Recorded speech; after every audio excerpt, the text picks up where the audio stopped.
কেটে এরকম French fry বানিয়ে দিব আব্দুল্লাহকে। আব্দুল্লাহ বলতেছে আম্মু আমাকে ফ্রেঞ্চ ফ্রাই বানিয়ে দিবে।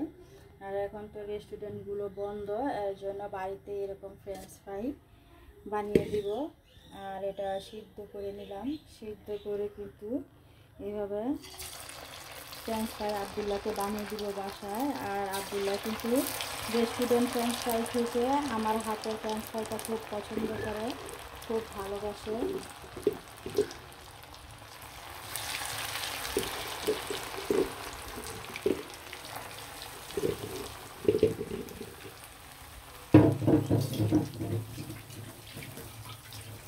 খুবই মজাদার ফ্রেঞ্চ ফ্রাই,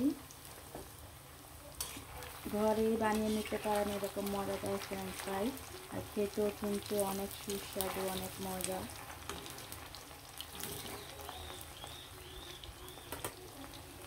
এরকম মজাদার ফ্রেঞ্চ ফ্রাই খেতে কে কে পছন্দ করেন?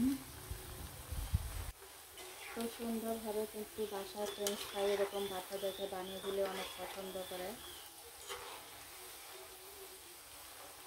আর প্রতিদিনের মধ্যে কিন্তু এখানে ডাল বেটে নিলাম, আর এখানে বেসন গুলে নিলাম, এখানে বুট সিদ্ধ করলাম, আর এখানে বেগুনি কেটে নিলাম, আর এখানে আলুগুলো মতে একদম বড়া বানিয়ে নিয়েছিলাম। ফ্রেঞ্চ ফ্রাইগুলো কিন্তু বাদামি কালার হয়ে এসেছে, খুব সুন্দর একটি কালার চলে এসেছে। এগুলো কিন্তু আর একটু বাদামি বাদামি হবে, তাহলে কিন্তু মচমচে হলে ভালো লাগবে। এই যে ফ্রেঞ্চ ফ্রাইগুলো কিন্তু খুব সুন্দরভাবে বাদামি কালার হয়ে গেছে। এখন ফ্রেঞ্চ ফ্রাইগুলো উঠিয়ে পরিবেশন করার পালা। আর বাজারের আলুটা কিন্তু ভালো করে না, যে রেস্টুরেন্ট থেকে আনা হয় কালো মালো বা আলু দিয়ে বানিয়ে দেয়।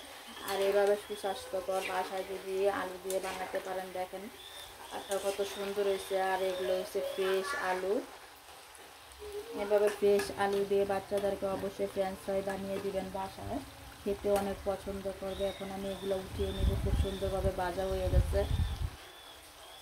এই যে সবগুলো ফ্রেঞ্চ ফ্রাই কিন্তু উঠিয়ে নিলাম। আর আব্দুল্লাহর কাছে চলে যাচ্ছি আব্দুল্লাহর এক্সপিরিয়েন্সটা দেখার জন্য।